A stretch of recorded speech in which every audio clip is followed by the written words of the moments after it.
আসসালামু আলাইকুম সুপ্রিয় শিক্ষার্থীবৃন্দ, সবাইকে রিওয়ান এডুকেশন কেয়ারের পক্ষ থেকে জানাচ্ছি আন্তরিক শুভেচ্ছা এবং অভিনন্দন।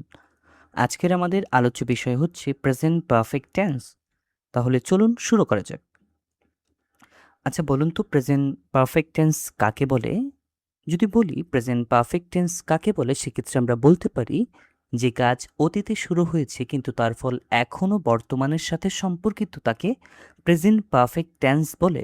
আমি আবার বলছি শুনুন, যে কাজ অতীতে শুরু হয়েছে কিন্তু তার ফল এখনও বর্তমানের সাথে সম্পর্কিত তাকে প্রেজেন্ট পারফেক্ট টেন্স বলে। আচ্ছা, এটার স্ট্রাকচারটা হচ্ছে subject plus has have plus verb three plus object. Okay, আচ্ছা, এটার একটা এক্সাম্পল যদি আমি দিই, সেক্ষেত্রে আমি বলতে পারি আই হ্যাভ ইটেন রাইস, আমি ভাত খেয়েছি। She has finished her homework, সে তার বাড়ির কাজ শেষ করেছে। They have gone to school, তার স্কুলে গেছে। আচ্ছা দেখুন তো, প্রত্যেকটাই মানে অতীতের শুরু হয়েছে কিন্তু তার ফল এখনো বর্তমানের সাথে সম্পর্কিত। যদি আমি বলি আমি ভাত খেয়েছি অতীতে, কিন্তু অবশ্যই আমি ভাত কি একদিনই খাবো, ভবিষ্যতে কি খাবো না? যতদিন বেঁচে আছি ততদিনই খাবো, তাই না? সকালে খাইলে দুপুরবেলা খাবো, দুপুরবেলা খেলে রাত্রেবেলা খাবো, তাই না? আচ্ছা, সেরকমভাবে সে তার বাড়ির কাজ শেষ করেছে, ভবিষ্যতেও করবে। তারা স্কুলে গেছে, একদিনের জন্য তার স্কুলে যায় নাই, অবশ্যই এই কালকেও যাবে, অতীতেও গিয়েছিল, তাই না? আচ্ছা, একদম নর্মালি বোঝার ট্রাই করেন। আমি একদম ইজিলি আপনাদের বোঝানোর ক্ষেত্রে ক্লাসটা আমি বানিয়েছি অনেক অল্প সময়ের জন্য। একটু যদি মনোযোগ দিয়ে ক্লাসটা দেখেন, ইনশাল্লাহ ভালো কিছু করতে পারবেন আশা করি। ওকে, সো আমরা এখন এই এটার যে স্ট্রাকচারটা subject plus have has plus verb three plus object, এটাকে একটু কি এই দেখি এটা মানে কোনটা কোথায় ব্যবহার করেছি। ওকে, সো এই আই হ্যাভ ইটেন রাইস, তাই না? আচ্ছা, আমি এটাকে স্ট্রাকচারটা দেখি একটু ভাঙাই। আই হচ্ছে সাবজেক্ট, হ্যাভ হচ্ছে সূত্রের হ্যাভ, আর ইটেন ভার্বের থ্রি, আর অবজেক্টটা কি রাইস। ওকে, বুঝতে পেরেছেন?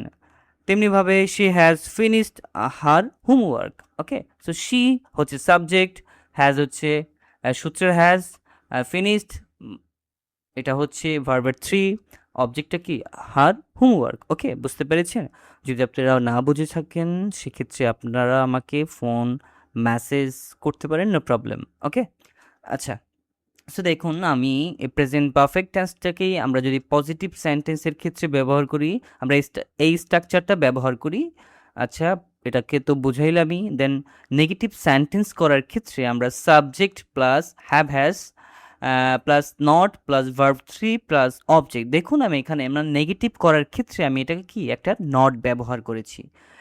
এটার উদাহরণ দিই একটা, আই হ্যাভ নট ইটেন। দেখুন আই হ্যাভ, এটা হচ্ছে সাবজেক্ট, হ্যাভটা হচ্ছে স্ট্রাকচারের হ্যাভ, নটটা কি নট নিয়ে এসেছি কারণ নেগেটিভ করার প্রয়োজন তাই। আর ইটেনটা কি, ইটেন হচ্ছে ভার্বের থ্রি, এখানে অবজেক্ট নাই। আচ্ছা, দে হচ্ছে সাবজেক্ট, হ্যাভটা হচ্ছে স্ট্রাকচারের হ্যাভ, হ্যাজ দেন নটটা কি, নটটা নিয়ে এসেছি নেগেটিভ করার ক্ষেত্রে। প্লেড ভার্বের থ্রি, ফুটবলটা কি অবজেক্ট। ওকে, বুঝতে পেরেছেন?